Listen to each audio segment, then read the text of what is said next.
श्री परमात्मने नमः। पिछले वीडियो में दैवी संपदा से संबंधित श्रीमद् भगवद गीता जी के अध्याय 16 श्लोक संख्या 2 की विवेचना की गई है, जिसका लिंक इस वीडियो के डिस्क्रिप्शन में है। अब दैवी संपदा से संबंधित अध्याय 16 श्लोक संख्या 3 को समझते हैं। अध्याय 16 श्लोक संख्या 3 में कुल 6 दैवी संपदाओं पर प्रकाश डाला गया है। श्लोक इस प्रकार है। तेज क्षमा धृति शौचम द्रोहो नाति मानिता भवन्ति संपदम दैवीं भी जातस्य भारत। इस श्लोक में प्रथम तेज है। तेज को समझते हैं। दैवी संपदा से संपन्न व्यक्ति के व्यक्तित्व के प्रभाव को तेज कहते हैं। सिद्ध पुरुषों के वचनों से प्रेरित होकर जब कोई व्यक्ति अपने अंदर छुपे दुर्गुणों को दूर करने हेतु प्रयासरत हो जाता है तो समझना चाहिए कि उस वचन के प्रभाव से हम प्रभावित हुए हैं, क्योंकि सिद्ध पुरुषों के वचन में उनका व्यक्तित्व ही समाहित है। दूसरा क्षमा है। सामर्थ्यवान होते हुए भी दूसरे के द्वारा अपने प्रति किए गए अपराध को सहकर उसके साथ, यानी जिसने अपराध किया है, मधुरतापूर्ण संबंध रखना क्षमा कहलाता है। क्षमा को मनुस्मृति में देखते हैं। धृति ही क्षमा दमोस्तेयम शौचमिन्द्रिय निग्रह धीर विद्या सत्यम क्रोधो दशकम धर्म लक्षणम। मनुस्मृति में दैवी संपदा क्षमा को धर्म के 10 लक्षणों में द्वितीय स्थान पर रखा गया है।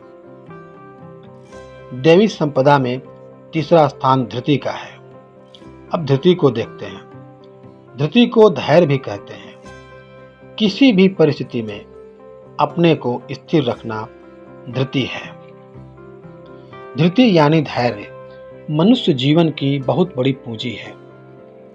इसी धैर्य के सहारे मनुष्य घोर विपत्तियों में अपने व दूसरों को संभाल कर विपत्ति से बाहर निकलता व निकालता है।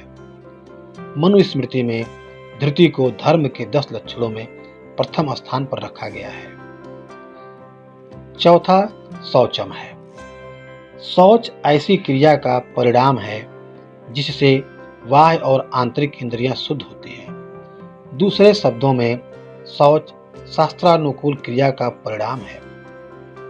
आंतरिक इंद्रियों की शुद्धि जप तप आदि से होता है। बाह्य इंद्रियों की शुद्धि जल मिट्टी से होता है। श्री गीता जी के अध्याय 16 श्लोक संख्या 1 में आंतरिक शुद्धि को सत्व संशुद्धि के अंतर्गत रखा गया है। एक बहुत महत्वपूर्ण बात है, प्रभु की सेवा आदि करने से शौच की प्राप्ति सरलता से हो जाती है। शौच को पवित्रता के शब्दों में समझना चाहिए। मनुस्मृति में इसे 5वें स्थान पर रखा गया है। दैवी संपदा में 5वां स्थान अद्रोह का है। आइए अद्रोह को देखते हैं।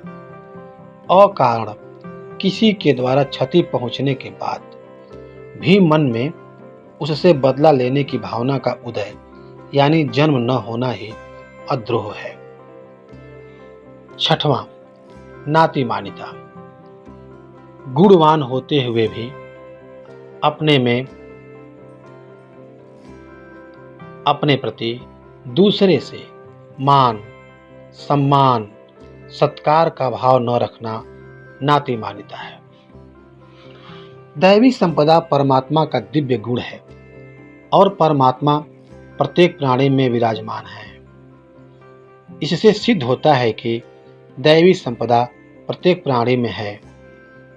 इस दैवी संपदा का सहारा लेकर प्राणी आत्मा को परमात्मा से मिला सकता है, यानी परमपिता परमेश्वर श्री कृष्ण में समाहित होकर श्री कृष्णमय हो सकता है। जैसे गोपियां दैवी गुणों से पूर्ण होने के कारण ही श्री कृष्णमय हो गई।